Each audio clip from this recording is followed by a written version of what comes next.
Welcome to wild. నేను మీ Jack Hussain. ప్రస్తుతం మనతోటి సీనియర్ జర్నలిస్ట్ సిఎస్ రావు గారు ఉన్నారు. వెల్కమ్ చెప్పేద్దాం. హాయ్ సార్, నమస్తే. నమస్తే. చంద్రబాబు నాయుడు గారు సుపరిపాలన కోసం మంత్రులతో అలానే క్యాబినెట్ తోటి మీటింగ్ అయినట్టు తెలుస్తుంది సార్. అసలు ఏంటి ఆ మీటింగ్ విశేషాలు? చంద్రబాబు నాయుడు గారు 4.0 అంటే 4వసారి ముఖ్యమంత్రి అయ్యారు. ఆయన మీద హోప్స్ ఎక్కువగా పెట్టుకున్నారు ఆంధ్రప్రదేశ్ సమాజం. 1 year పరిపాలన అయిపోయింది. 1 year పరిపాలన అయిన తర్వాత ఈ 1 yearకి సంబంధించినటువంటి పరిపాలన సంబరాలని విజయవంతంగా చేసుకోవాలని అనుకున్నారు జూన్ 12వ తారీఖున. కానీ జూన్ 12వ తారీఖున ఎయిర్ ఇండియా విమానం ప్రమాదం జరిగింది. దాంట్లో దాదాపు 240 దాకా మంది చనిపోయారు. దాంతో ఆ సమావేశం వాయిదా పడింది. ఓకే, యాక్చువల్గా ఆ రోజే నెక్స్ట్ లెవెల్కి ఏంటి, నెక్స్ట్ 1 year అయిపోయింది, నెక్స్ట్ ఏంటి అనే దాని మీద ఒక డిక్లరేషన్ ప్రకటించాలనుకున్నారు. కానీ ఆ రోజు ఆ దురదృష్టకరమైన సంఘటన జరిగింది.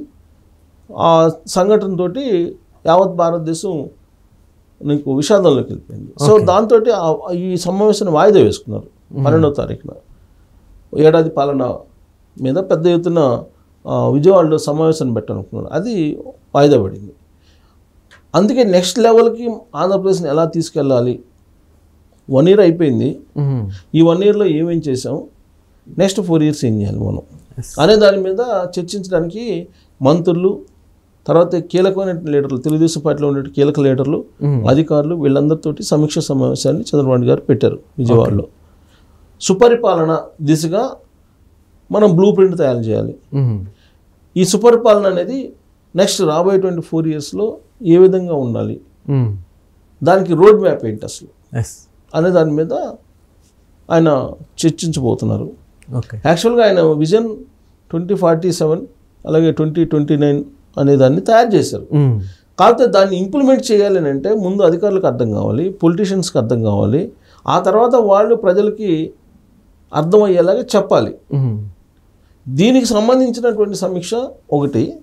రెండేంటంటే రాష్ట్రానికి సంబంధించి ఒక విజన్ తయారు చేస్తారు, విజన్ డాక్యుమెంట్. దాన్నే బ్లూ ప్రింట్ అను, రోడ్ మ్యాప్ అని ఏదన్నా అనుకోవచ్చు. ఓకే, అయితే రాష్ట్రానికి సంబంధించినటువంటి రూట్ మ్యాప్కి అనుగుణంగా నీకు జిల్లాకి సంబంధించినటువంటి విజను, ఆ జిల్లాలో ఉండేటువంటి నియోజకవర్గాలకు సంబంధించిన విజను, ఆ నియోజకవర్గాల్లో ఉండేటువంటి మండలాలకు సంబంధించిన విజను, ఆ మండల పరిధిలో ఉండేటువంటి గ్రామాలకు సంబంధించినటువంటి విజను తయారు చేయాలి. గ్రాస్ రూట్ లెవెల్ నుంచి మనం రావాలి అనేది చంద్రబాబు గారి యొక్క ఆలోచన.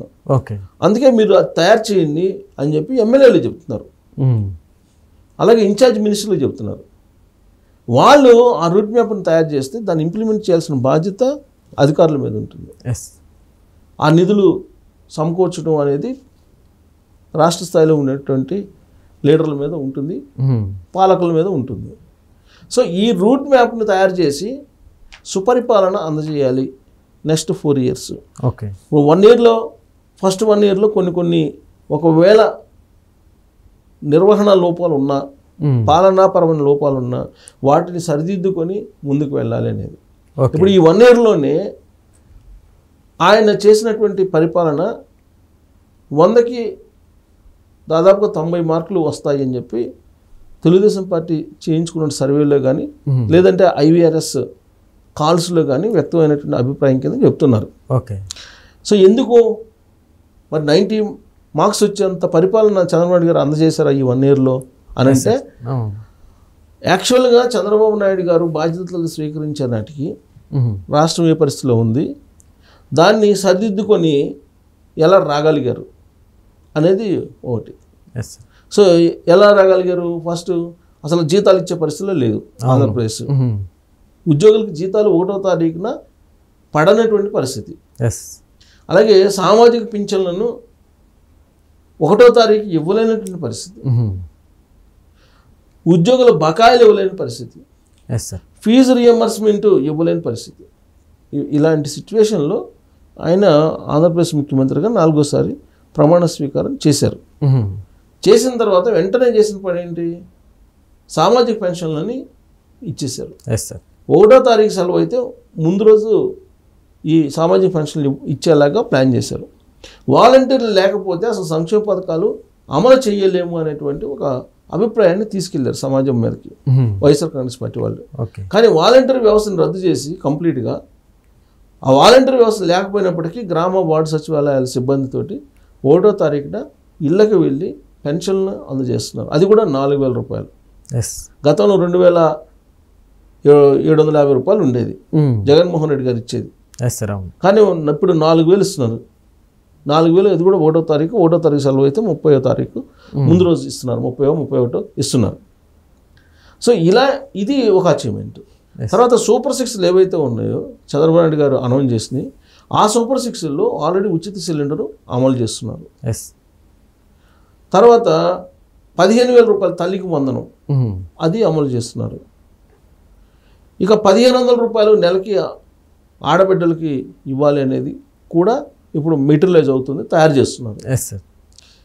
ఇక అన్నదాత సుఖీభవ కేంద్ర ప్రభుత్వం పిఎం కిసాన్ సంబంధించినటువంటి నిధులు ఎప్పుడు వేస్తారో అప్పుడు ఇవ్వడానికి ఫండింగ్ రెడీ చేశారు. సో సంక్షేమ పథకాలన్నింటినీ సూపర్ 6 అన్నింటినీ కూడా అమలు చేస్తూ ఉన్నారు. అట్ ద సేమ్ టైం అభివృద్ధి అనేదాన్ని వేగవంతం చేశారు. అంతకుముందు ఎలా ఉండేది, చంద్రబాబు నాయుడు గారు బాధ్యతలు స్వీకరించే నాటికి రోడ్లు గోతుల రోడ్లు మొత్తం రోడ్లు ఏవి ప్రయాణించడానికి అనుకువగా ఉండేవి కాదు. సో దానికి ఏమంటారు వాళ్ళు, అంత ఇప్పుడు వైఎస్ఆర్ కన్సు పెట్టి వాళ్ళు చెప్పిన మాట ఏంటి, రోడ్లు బాగుంటే యాక్సిడెంట్లు అవుతాయి అందుకని మేము రోడ్లు వేయలేదని చెప్పారు వాళ్ళు ఏకంగా. సో ఆ రోడ్లన్నీ ఇవాళ ఆంధ్రప్రదేశ్లో ఎక్కడికి వెళ్ళినా కానీ క్లీన్గా ఉంటాయి రోడ్స్. అది ఒక అచీవ్మెంట్ చంద్రబాబు గారు సాధించింది. అలాగే గ్రామీణ ప్రాంతాల్లో మొత్తం పవన్ కళ్యాణ్ గారు ఇనిషియేటివ్ తీసుకొని గ్రామీణ ప్రాంతాల్లో కూడా లింక్ రోడ్లు కూడా బాగు చేసేసారు. ఓకే. తర్వాత గ్రీన్ రైన్ పెంచేటువంటి కార్యక్రమం చేస్తున్నారు. మేజర్గా పోలవరం నిర్మాణం స్పీడ్గా జరుగుతుంది, వేగంగా జరుగుతుంది. అమరావతి దాదాపు 60,000 కోట్ల రూపాయల విలువైనటువంటి పనులతో అమరావతి నిర్మాణం జరుగుతుంది. అమరావతి పనులు వేగవంతంగా జరుగుతున్నాయి. ఇండస్ట్రీస్ పరంగా దాదాపు 10 లక్షల కోట్ల రూపాయల పెట్టుబడి పెట్టడానికి ఇండస్ట్రీస్లో ఇచ్చారు. సాఫ్ట్వేర్ కానీ లేదంటే తయారీ రంగం కానీ ఏదైతే అనేవి. ఈ 10 లక్షల కోట్ల రూపాయల పెట్టుబడులు తీసుకురావడం వల్ల దాదాపుగా 5 లక్షల ఉద్యోగాలు కల్పిస్తున్నారు, 5 లక్షల ఉద్యోగాలు వస్తున్నాయి, ఉపాధి అవకాశాలు అని చెప్పి అంచనా వేస్తున్నారు. ఓకే. సో ఇవన్నీ కూడా చంద్రబాబు గారు సాధించినటువంటి విజయాలు. లా అండ్ ఆర్డర్ సిచ్యువేషన్ కూడా కంట్రోల్ చేయగలిగారు. అప్పటి వరకు ఏంటి, గంజాయి డ్రగ్స్ వ్యవహారం ఇదంతా ఉండేది. ఈగల్ అనేటువంటి ఒక స్ట్రక్చర్ను తయారు చేసి దాని ద్వారా ఈ డ్రగ్స్ అలాగే గంజాయిని అరికట్టడంలో సక్సెస్ అయ్యారు. సో లా అండ్ ఆర్డర్లో సక్సెస్ అయ్యారు, అభివృద్ధిలో సక్సెస్ అయ్యారు, సంక్షేమంలో సక్సెస్ అయ్యారు, పరిపాలనలో సక్సెస్ అయ్యారు. అందుకే 100కి 90 మార్కులు ఆయన మొదటి ఏడాదిలో వస్తున్నాయి. ఇప్పటివరకు ఓకే.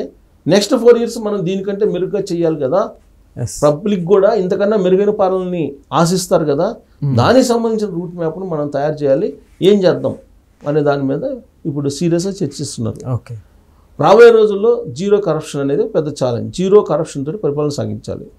అది సాధ్యం కావాలంటే కనుక టెక్నాలజీ పరంగా అంత పరిపాలన ఉండాలి. మొత్తం వాట్సాప్ యూనివర్సిటీ, వాట్సాప్ పరిపాలన, వాట్సాప్లో 300 సేవలను అందిస్తున్నారు. వాట్సాప్లో మెసేజ్ పంపిస్తే మీకు బర్త్ సర్టిఫికేట్ వస్తుంది, డెత్ సర్టిఫికేట్ వస్తుంది, లేదా స్టూడెంట్స్కి కావాల్సినటువంటి సర్టిఫికేట్లు వస్తాయి, క్యాష్ సర్టిఫికేట్లు వస్తాయి, రకరకాలు మొత్తం 300 రకాల సర్వీసుల్ని గవర్నమెంట్ అందజేస్తుంది. అంటే నువ్వు గవర్నమెంట్ ఆఫీస్కి వెళ్ళవసరంలే, నార్మల్ పీపుల్ ఎవరు వెళ్ళవసరంలే. అలాగే సంక్షేమ పథకాలకు సంబంధించి కూడా ఎక్కడా కరప్షన్ జరగకుండా ఈ టెక్నాలజీని వాడుకోవాలి. ఆర్టిఫిషియల్ ఇంటెలిజెన్స్కి సంబంధించిన యూనివర్సిటీ తీసుకొస్తున్నారు. ఆర్టిఫిషియల్ ఇంటెలిజెన్స్ను ఉపయోగించుకొని నెక్స్ట్ లెవెల్కి ఆంధ్రప్రదేశ్ని ఎలా తీసుకెళ్ళాలి అనే దాని మీద రోడ్ మ్యాప్ తయారు చేయడానికి ఇవాళ కీలకమైనటువంటి మీటింగు. దాంట్లో సుపరిపాలన అనేది ఎలా ఉంటుంది, ఆ సుపరిపాలన కోసం సాంకేతిక పరిజ్ఞానాన్ని ఎలా ఉపయోగించాలి అనే దాని మీద కూలంకుషంగా చర్చించడానికి ఇవాళ చంద్రబాబు నాయుడు గారు సమావేశం అయ్యారు. దానికి కారణం ఏంటంటే జూన్ 12వ తారీఖునే అనౌన్స్ చేయాల్సింది, బట్ ఆ రోజు ఫ్లైట్ ప్రమాదం జరిగింది కాబట్టి దాన్ని ఇవాళ డిక్లరేషన్ దాన్ని ప్రకటించే అవకాశం ఉంది. రాబోయే రోజుల్లో సుపరిపాలన ఆంధ్రప్రదేశ్ ఎలా ఉండబోతుంది అనే దాని మీద. Okay. Okay sir, thank you.